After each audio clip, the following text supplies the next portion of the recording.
Hello everyone, welcome back to my channel. Hopefully we're all enjoying the holidays right now, spending time with family and friends, and in the spirit of things, I really wanted to put together a list of co-op or multiplayer games that we could all enjoy with our loved ones. I also am going to add, just as a bonus, a party game list right at the end of the video, so please stay tuned for that. We're going to jump right in. The first one on the list, the ultimate cozy farm simulator we all love, Stardew Valley. So if you didn't know, Stardew Valley is now a multiplayer game. It has been for a few years now. You can play 1 to 4 people. With the update coming, it's going to be up to 8 people. You are able to host the game, invite your friends to come in.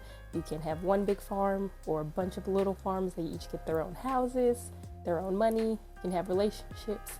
It's pretty the same game we all love, except you get to play with friends and you can chat with each other and everything. My husband and I used to do this with some of our friends back home. It's a great way to keep in touch with people who live far away from you. So definitely that one. The multiplayer is available on PlayStation, Nintendo Switch, PC, and Xbox, just not the mobile platforms.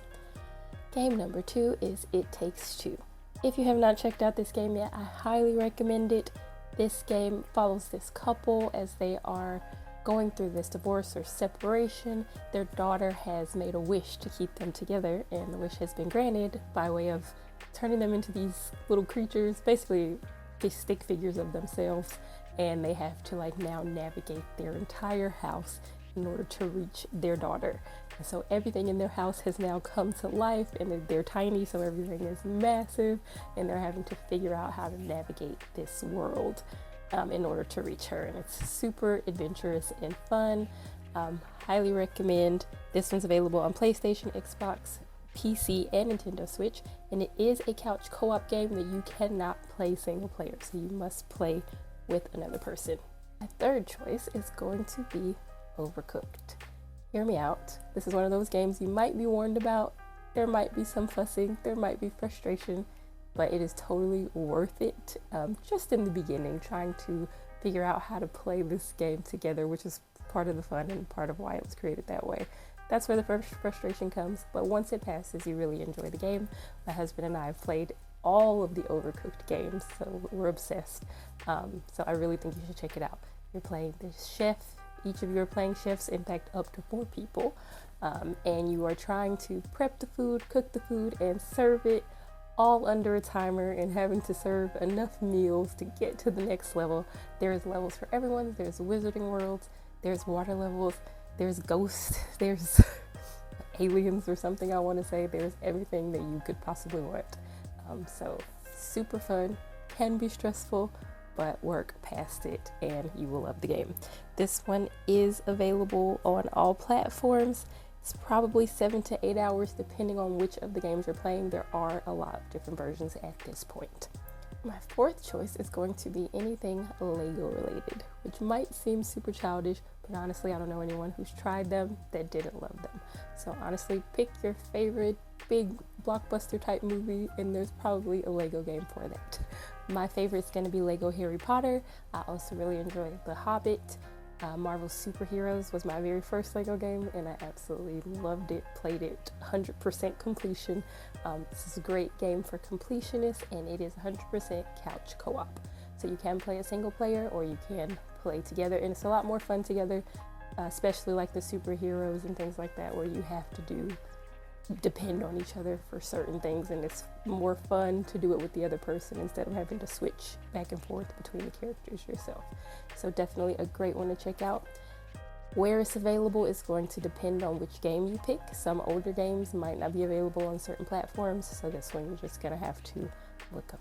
Alright, my fifth choice is going to be Unravel 2, which is a continuation of Unravel.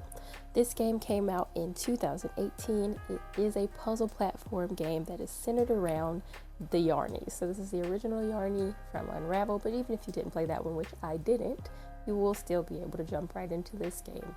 So this one follows the 2 Yarnies, there's a red one and a blue one, as they have been shipwrecked on this island and they're trying to navigate this world, and they depend on each other. They have to lock their yarn together to kind of navigate this world and solve puzzles.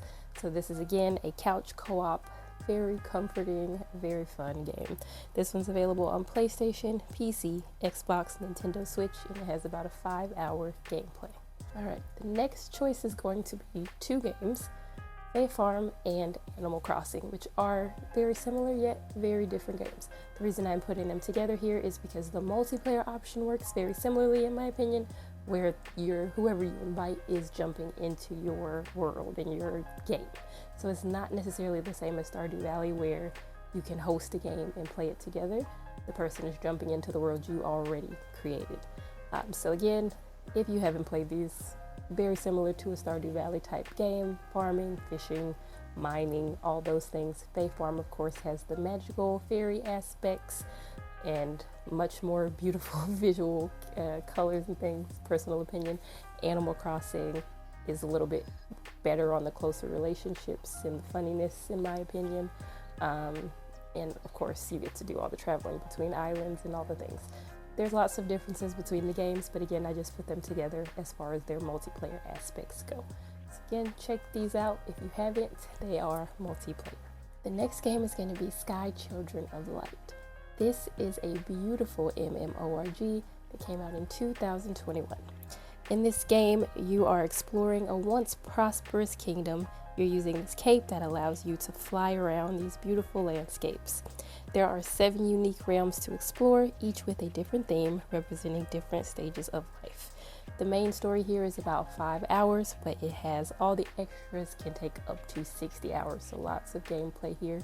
This is another, again, online game where people can jump into your world. It's a massive online RPG game. So check this one out. The next game is going to be Spiritfarer. This is a very cozy game, which a lot of you probably have heard of.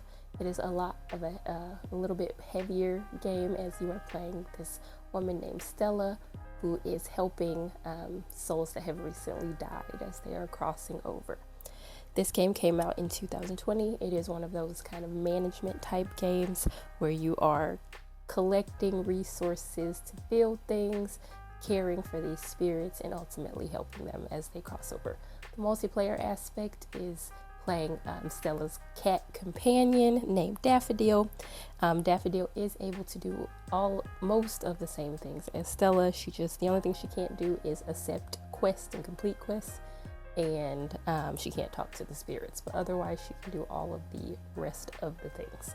So again, this is a great co-op game. It is not an online multiplayer, and it is a big one. It has about 30 hours of gameplay. Alright, the next game is A Hat in Time. This is a 3D puzzle platformer that follows a little girl who wears this huge top hat. She is a space traveler whose travel is halted when all of her fuel, which is these timepieces, gets lost and scattered across this world. So she has to search in every nook and cranny to try to find these timepieces. So you get to play with her as this very cute little black girl, a companion, going along and finding everything. I have heard some bad things about the co-play, but my husband and I have played it. We didn't have any trouble ourselves, so I definitely think this one is worth a play. It does have about 10 to 15 hours of gameplay, and it is available on all major platforms. Alright, the last game is only last because I have not actually played it yet, but it is first on my list. It looks very much like a Stardew Valley game. This game is called Sun Haven. So like I said, it looks a lot like Stardew Valley. You get to mine, you get to fish, you get to farm and do all of those life simulation games, except there are dragons and magic and quests and all of those type things. It's almost like a Stardew Valley meets Disney Dreamlight. So definitely all of those things. It is a land struck by dark magic. There is an online co-op feature, so online multiplayer, so not couch co-op, and it is a very long gameplay, 76 hours. So one is on the top of my list to check out for sure. Alright, so in this video, I'm going to very quickly run through some of my favorite party games. Me and my friends love to play games when we get together, and maybe you and yours do too. And this is ranked by preference. So my very first is going to be Marooners. This game is so much fun with the characters. They look crazy. You get to change all of their colors. You get to put crazy things in their hands, like pool noodles and caveman sticks and anything you can think of. It's an option to use. And you're going through all of these mini games. We really like the chaotic one. I'm not sure what it's called, but the chaotic feature that you literally just get dropped in the middle of these mini games as they are going. And then you're mostly trying to either attack each other or beat some clock or something to be the winner. And then at the end of the game, whoever has won the most of the mini games is the winner of that game. Hands down, the most fun party game I have ever played. Number 2 is going to be Rabbids Party. This is very similar to Marooners. It is obviously based on the Mario Rabbids game. So again, I'm not going to say much. It's very similar in my opinion. It's jumping into the mini games, and whoever wins most of the mini games is going to be the winner. Game number 3 is going to be Crash Team Racing Nitro Fueled, which I have actually put ahead of Mario Kart, which is number 4. Both of these are obviously racing games.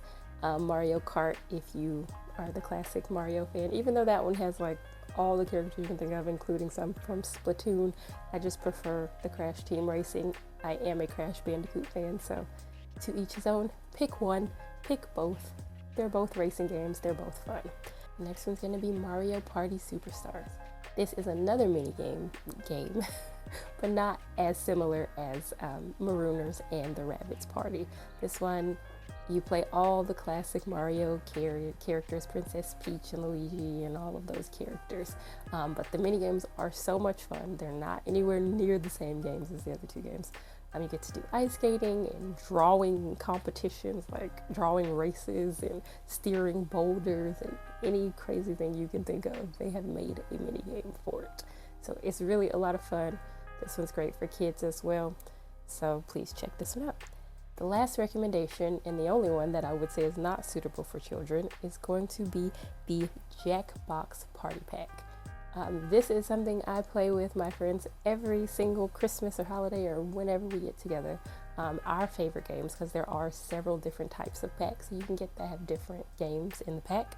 Our favorite games are going to be You Don't Know Jack, which is the classic one. This is a trivia game. Drawful, which is kind of like a Pictionary type game, but with a little bit of a twist. Quiplash, and then a Trivia Murder Party, which has, it's a trivia game, but with all the comedy and quirks of, a murder mystery, I guess. Not really a murder mystery. Basically, the characters are dying off as you lose the trivia game, but it is a lot of fun. So these are all the 4 that we play the most, but there are tons. I want to say there's like 20 to 25 games or maybe more. So just make sure you're checking the pack that you're getting and what it has in it. Other than that, that's my list. Hopefully there's something on here you haven't heard of that you can check out and bring a little bit of joy to your holiday. Thanks for